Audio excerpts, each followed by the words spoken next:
Hey guys, welcome back to Mom's Recipes. Hope you all are having fun. So இன்றைக்கி நம்ம சேனலில் நம்ம PRAN masala செய்கிறது பார்க்க போகிறோம். ஸோ இந்த வீடியோ எண்ட் வரைக்கும் கண்டிப்பாக பாருங்கள். ரொம்ப ஈஸியாக டேஸ்டியாக செய்கிறது நான் சொல்லித்தரேன். ஸோ என்னென்னா இது நல்லா வாஷ் பண்ணிக்கோங்க. க்ளீன் பண்ணி எடுத்த பிறகு இது வந்து அரை கிலோ க்ளீன் பண்ண பிறகு 1/4 கிலோ ஆகிடுச்சி. ஸோ இது நல்லா க்ளீன் பண்ண பிறகு டைரெக்டாக ஒரு சட்டியில் இது பாயில் பண்ணிக்கோங்க. தண்ணியெல்லாம் சேர்த்துக்க வேண்டாம், அதோட தண்ணியே வந்துடும்.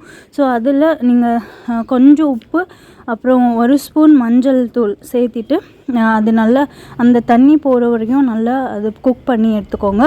அப்போ தான் அவங்களுக்கு டேஸ்ட்டு நல்லாயிருக்கும். நீங்கள் டைரெக்டாகவும் ஆட் பண்ணலாம், அது ஒரு மாதிரி ஸ்மெல் வரும். ஸோ இப்படி ஆட் பண்ணிங்கன்னா அவங்களுக்கு அந்த டேஸ்ட்டு நல்லாவும் இருக்கும்.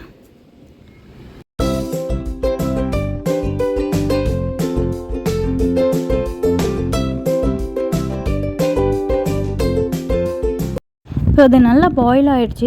இருக்கிற தண்ணி எல்லாம் இல்லை பாருங்கள். ஸோ இப்போ என்ன பண்ணுங்கள், இது தனியாக சைடில் எடுத்து வச்சுக்கோங்க. வச்சுட்டு அதே சட்டியில் ஒரு 3 டேபிள் ஸ்பூன் அளவுக்கு ஆயில், கடலெண்ணெய் இல்லை நல்லெண்ணெய் எடுத்துக்கலாம். நான் இங்கே கடலெண்ணெய் எடுத்திருக்கேன்.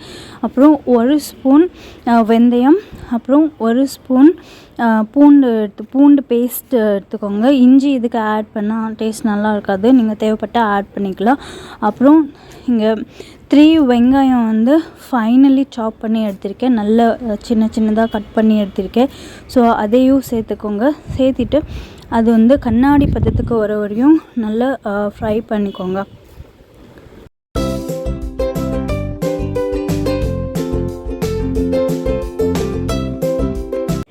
ஆனியன் நல்லா குக் ஆகிருக்கு. ஸோ 4 தக்காளி வந்து கிரைண்ட் பண்ணி வச்சுருந்தேன், அதையும் சேர்த்துக்கிறேன்.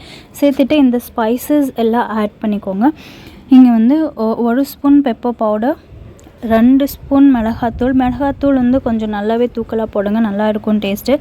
அப்புறம் சீரகம் வந்து ஃப்ரை பண்ணி பவுடர் பண்ணி வச்சுருந்தது சேர்த்துக்கிறேன். அப்புறம் மஞ்சள் தூள் 1 ஸ்பூன், சால்ட் வந்து உப்பு வந்து டேஸ்ட்டுக்கு தேவையான அளவுக்கு சேர்த்துக்கோங்க. சேர்த்துட்டு அது எல்லாமே மிக்ஸ் பண்ணிக்கோங்க.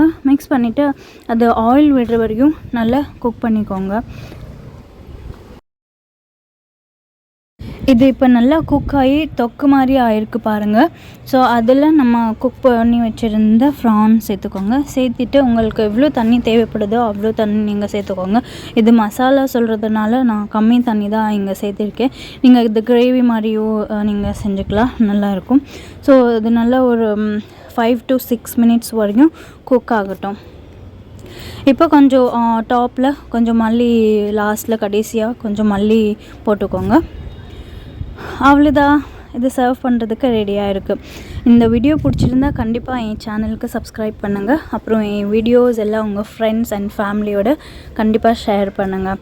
அண்ட் இப்போ வரைக்கும் என் சேனலை சப்ஸ்கிரைப் பண்ணியிருக்கிற உங்களுக்கு எல்லாருக்கும் நன்றி.